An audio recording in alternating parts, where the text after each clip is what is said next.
Okay. Leo hapo tuko Kigoma na tumekamilisha ufungaji wa pampu ya sola ya horsepower 3 katika kisima cha mita 120. Kiko hapo chini hapo. Hizi ni solar panels, tumeweka paneli 10 za wati 300 na itakwenda kuonyesha kule maji jinsi yanavyotoka. Solar panels hizi hapa kama unavyoziona ziko 10 za wati 300. Tumeunga mfumo huu wa pampu ya sola horsepower 3 katika kisima cha mita 120 ambacho kiko hapa. Kama unavyoona hapo, kazi inaendelea bado ya kujenga msingi wa chemba kwa ajili ya kufunikia kisima kiwe katika mazingira ya usalama zaidi.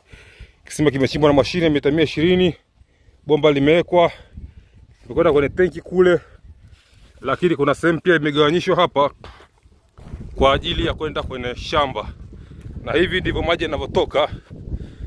Umeona ni kuonyesha jinsi maji yanavyotoka hapa. Yes. Hebu tuchukue ndoo hizo tujaze maji hapa.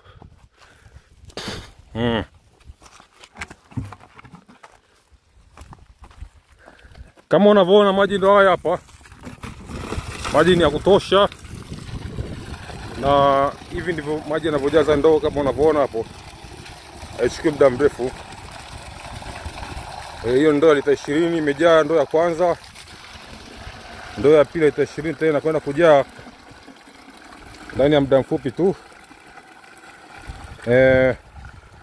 Kama unavyoona huu ndoo utoaji kwa maji, ilikuwa natoa maji kwa muda fulani ambao tulikuwa tunaendelea na kazi. Kwa sijachukua picha. Kwa kama unavyoona hivi ndivyo inavyojaza maji kwenye ndoo. Rudia tena kujaza hapa. Kisha tutaunganisha kwenye sprinkler pale ili uweze kuona jinsi inavyorusha maji katika shamba. Kama unavyoona imejaa tena ndoo lita 20. Pampu hii inaweza kuleta mpaka lita 1500 kwa saa kwenye kisima cha mita 100, 120, mita 90. Inaweza kuleta maji ya kutosha tu katika kisima cha mita 100, 120. Pampu ya sola horsepower 3 kama unavyoona hivi inamwaga maji. Na hapa sasa hivi hatua inayofuata nitaunganisha sprinkler. Hii hapa ni sprinkler hii hapa. Hichi ni kichwa cha sprinkler. Tutakwenda kuunganisha hapa katika ile eneo hapa kwa ajili ya kuja kumwagilia shamba. Kwa hiyo huu mpira ulioko hapa hivi tutaconnect hapa chini ya sprinkler hapa kwenye kiungo cha bomba. Maji yatapanda juu na yataweza kusambaa katika shamba. Hii inarahisisha umwagiliaji katika eneo ambalo hutaki kutengeneza mifereji labda tuseme. Kwa hiyo ngoja tuunganishe tuone ikifanya kazi. Sasa tunaunganisha sprinkler hapa kama unavyoona. Hapa chini kuna stand yake inakwenda kuunganisha. Kana maana shikilie hivi. Nishi wadau. Sprinkler inaungwa namna hii. Hapa kuna meli connector, imeshaiunga kwenye hii elbow ya chuma. Hapa imereduce kuja inchi moja. Kwa hiyo na connect na mpira wa polypipe wa inchi moja na nusu kwenda kwa inchi moja. Shonga. Sogeza viungo.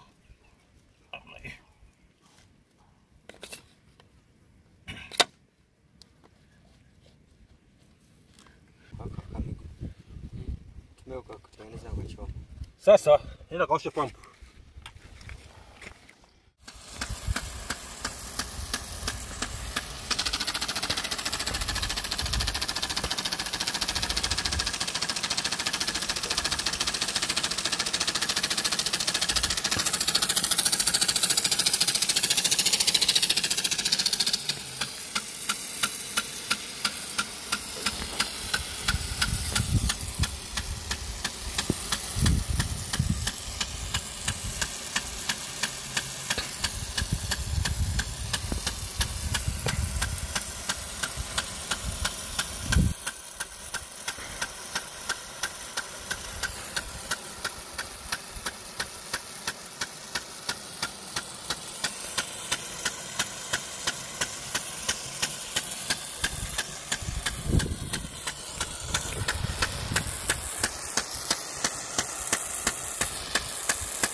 Kama unavyoona hapo